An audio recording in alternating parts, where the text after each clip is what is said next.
Prologue. Katiran Oasis. Western Desert. Egypt. 1970 AD. Mr. Jarrett. Mr. Jarrett. They have found it. They have found the tomb. A skinny, middle-aged, native Egyptian man was yelling excitedly in Arabic as he dashed into the makeshift tent outside a humongous excavation site in the middle of the Western Desert, just few kilometers south of the notorious Katiran Oasis. 5 men of American descent were standing around a big, rectangular wooden table which was placed in the center of the tent. An extremely old map of Egypt, drawn upon some kind of animal hide, was placed on the table. There were other stuffs present on the table as well, such as a couple of magnifying glasses, some papers, small and old rocks from the excavation site, small broken statues of Egyptian deities and 2 small guns.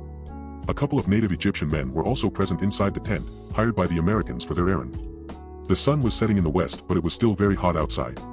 As the man, who had come running, stopped near the Americans, almost out of his breath, the tallest of the Americans said in Arabic, "Abdul. I hope they had found the right tomb." Abdul took deep and quick breaths and said, "Yes, Mr. Jarrett. It must be the one. The sarcophagus has the same insignia which you showed us, and it started shining when Mr. Michael took the pendant near it." Another American said in English to the one who had asked the question from Abdul, "Fergus. We need to confirm it. Strict orders from Thomas and Warren." Fergus folded the map and said to him in English, "That I will, Alexis. You keep your men ready to do the needful when I give you the signal." He then said to Abdul in Arabic as he walked out of the tent with him, "Let's go, my dear." Abdul scurried towards the excavation site, which was huge and had a diameter of almost 60 meters. It was also about 200 meters deep. The sides of the excavated pit were covered with numerous long and strong, rectangular wooden panels by the help of thick, strong iron rods. It had been done in order to prevent the sand and soil from caving in. Fergus followed Abdul with a cunning smile. He licked his upper canine with his tongue. His black eyes had an orange tint which shined brighter as they approached the edge of the pit. Few men were standing at a wooden platform which had been constructed there. It was drawn by hemp ropes and fixed to pulleys. The men standing there operated that platform which led to the bottom of that pit. 2 men of German descent were also standing there with guns in their hands. They looked dangerous and evil. Down below, at the bottom of the pit, was an entrance which had been hammered open by the workers and led into some kind of humongous structure hidden beneath the desert. As Fergus and Abdul stood upon the platform, the workers there started to lower down the platform with the help of the hemp ropes. The platform started descending slowly. Its descent was planned in such a way that it wasn't touching any of those iron rods fixed diagonally at different depths. Soon they were at the bottom of the pit. They jumped off the platform and Abdul went into the entrance first. Fergus followed him. The entrance led into a corridor which was 1 meter in width and approximately 2 meters in height. Abdul wasn't tall enough. He walked through that corridor easily. Fergus, on the other hand, was more than 7 feet. He had to crouch a little as he walked into that corridor. It was slightly darker in there, but they could see the light at its end, which was almost 10 meters away. As they walked out of that corridor, they entered a huge, auditorium-like chamber filled with treasure beyond their imagination. The sight was spectacular. The amount of gold, silver, and rarest gems present there was maddening. But the treasure wasn't the only thing Fergus was here for. There was something else which was far more precious to him than this treasure. Abdul was looking at the treasure like a lunatic. Fergus had to shake him out of that oblivion. "Abdul. Where is that sarcophagus?" Reluctantly, Abdul started walking towards a door which was on the far end of that treasure chamber. His eyes were still fixed at all that glittering gold. They passed through a couple of other chambers which were smaller than the one filled with treasure.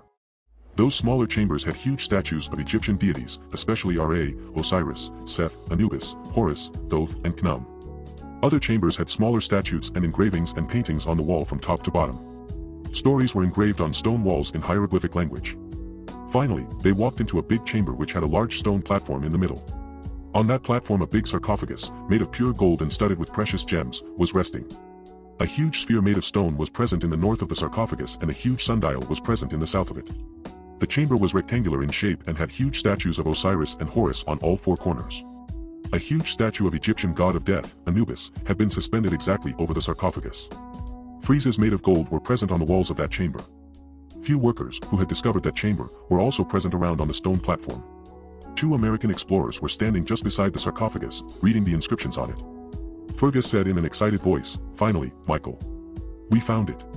One of the Americans, who was minutely studying the hieroglyphic inscriptions on the sarcophagus, turned towards Fergus and said with equal excitement, "This is phenomenal, Mr. Jarrett. This is going to change the course of history. I am surprised that no one knew about it except Mr. Garcia." Fergus walked towards the sarcophagus. "Well, what are we waiting for then? Let's open this box and check what's inside." Then he ordered the workers to open the sarcophagus in Arabic. Both Michael and the other American stepped down and away from the stone platform. The local workers looked at each other. They seemed afraid. Since the beginning of this excavation, there had been many casualties. There were many hidden traps there. They have been excavating and exploring this structure since 4 weeks now. They had faced many hidden traps and dangers while doing so. It was natural for them to feel afraid. They started murmuring to each other.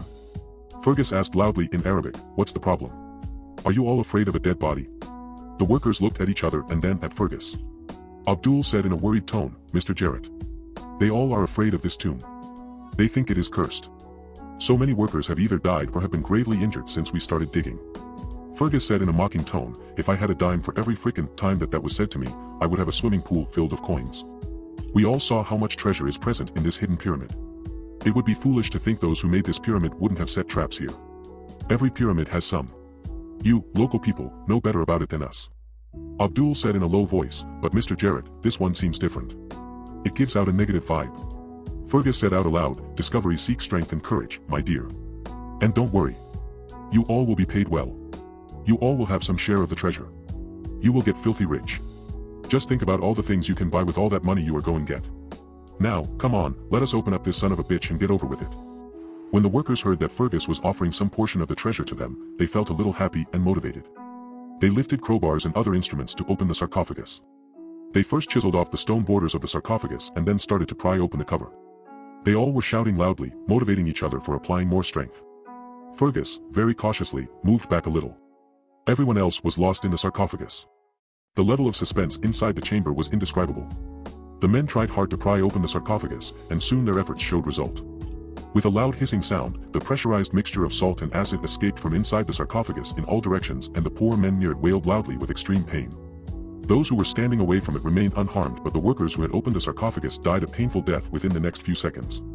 Abdul cried in horror, but Fergus caught his arm and said in a serious tone, "Shake yourself out of it, Abdul."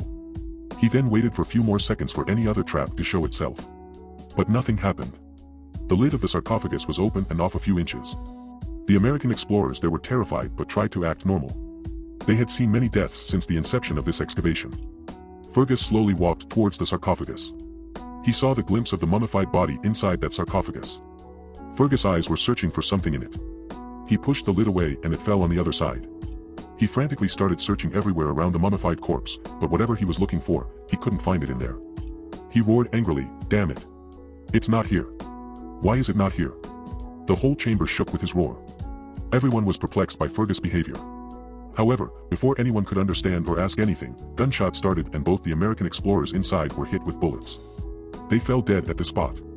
Abdul hid himself behind the stone platform of the sarcophagus. Fergus hid with him as well.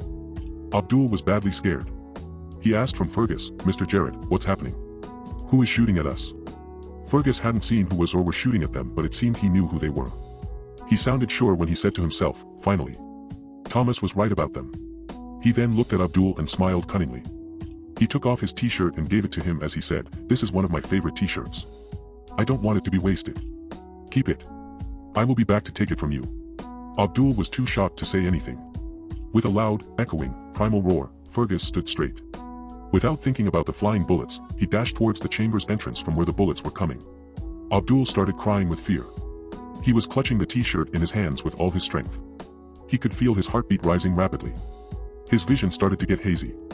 He was unable to breathe. He could hear screams of people, accompanied with gunshots. Someone or something was roaring like an animal in between those gunshots. It was too much to take for Abdul. Never ever in his normal and easy life he had experienced such a bloody situation. Before he fell unconscious, he saw a huge, hairy creature with a long, blood-stained muzzle, staring at him with fiery orange eyes and growling angrily as it approached near him.